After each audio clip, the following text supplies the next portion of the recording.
if God or evolution or the universe or the cosmos or fill in the blank or leave out the blank or go blank can fit anywhere from 30 to 70 trillion with a T, close the door please, cells in our human vessel. Anywhere from 30 to 70 trillion cells in our human vessel can fit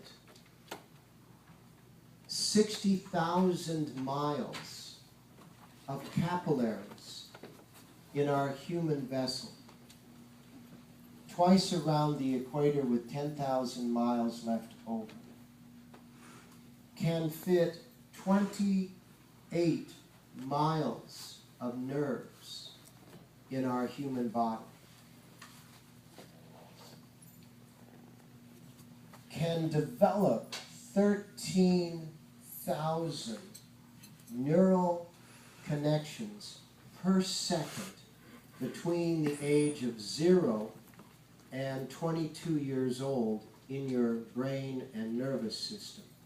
If that can be done, how many data bits do you suppose that same event could fit in a single moment? What I just described was actual. Data bits are virtual. Actual is at the atomic and molecular and cellular level. Virtual is at the subatomic level. And in some instances, not even at that level, at the subatomic level. How many?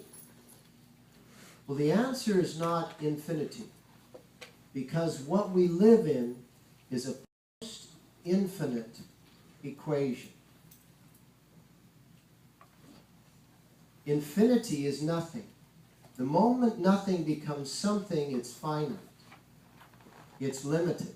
But the limitation is so large that we can't measure it. Expanding so rapidly that we can't reach the end of it. And so to our sensory system, it appears to be infinite, unlimited. But it's limited. But the number is so large. You know, you have billion, which is bi, trillion, which is tri, then you have quadrillion, quintillion, sextillion, septillion, octillion, novillion, dectillion. And we're going to get there at some point. Right now they just say more than a trillion is Googleplex. And that's where Google got its name. They misspelled it. These large numbers, can you fathom? They measure space in light years because it's too large to measure it in anything other than that. And yet even that is minuscule compared to the universe. And even that is minuscule compared to the multiverse. But the multiverse is the post-infinite equation, and that is like, can't be measured, can't even be, it's not even a blip on the radar of infinity.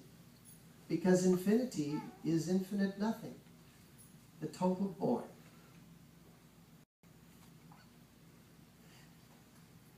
And within all of that, you have an opinion?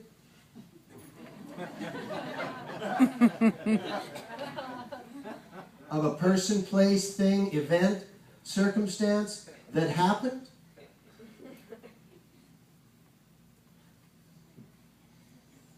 And is that opinion of what happened or of that person an absolute fact? Is it even a truth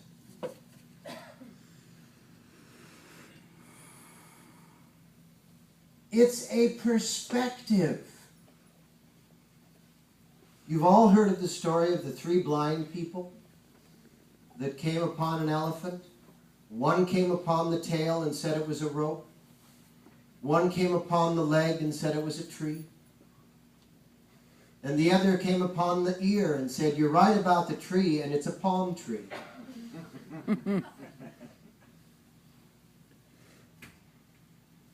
The 2 that agreed that it was a tree knew that they were right because they had a collective agreement. And they argued with the one that said it was a rope because that was in the minority position. But were any of them correct? So why are you correct? Ever?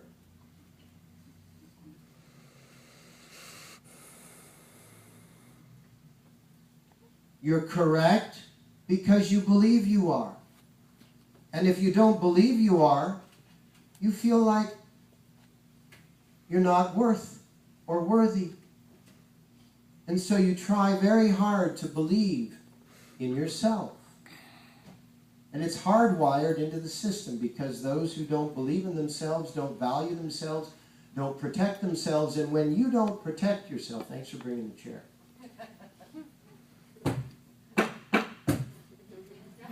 That'll add some emphasis. When you don't value yourself, what else doesn't value you? Because if I don't project into that mirror, what won't reflect back to me?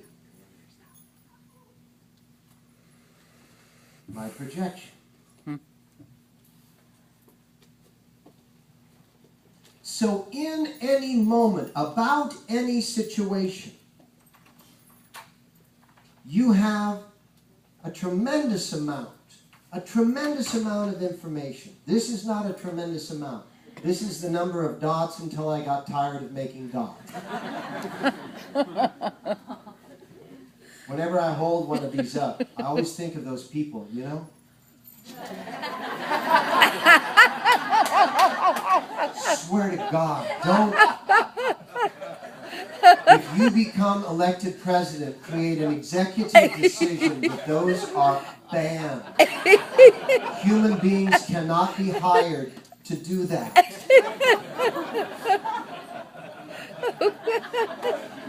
Unless there's a chiropractor's office right next door.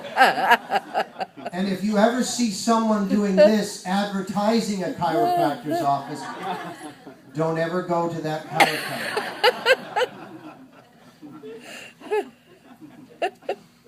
But this is like 2 perspectives of the dots that are on this page. Does either of those perspectives incorporate all of the dots?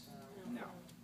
And does that one who has that very limited perspective that's absolutely certain about that one green dot, does that person have any dot in common with the other person?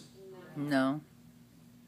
So would those 2 people existing in the same moment have a difference of opinion?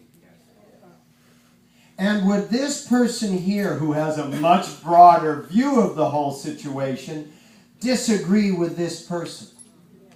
And would that person who is disagreeing with this person be absolutely correct? No. Because this person, according to their perspective, with only one dot in their awareness field, is correct according to what? Their one dot. But is one dot in computer programming, is one byte a program? No. It can be part of anything. So your opinion could be part of anything, but it's not the total picture. None of our opinion is the total picture. But when we study something such as Kundalini Yoga, we get an ability to get into an awareness that gives us an ever-increasing amount of information in every moment, which completely messes us up. Because the us that I'm speaking of is the us that wants to be certain, the us that wants to be correct. Because we have been genetically modified over billions of years that survival is dependent upon correctness. And when we're not correct, we feel we won't survive. At a particular level, we may go, oh, that poo-poo. That's because we have socialized those conditions.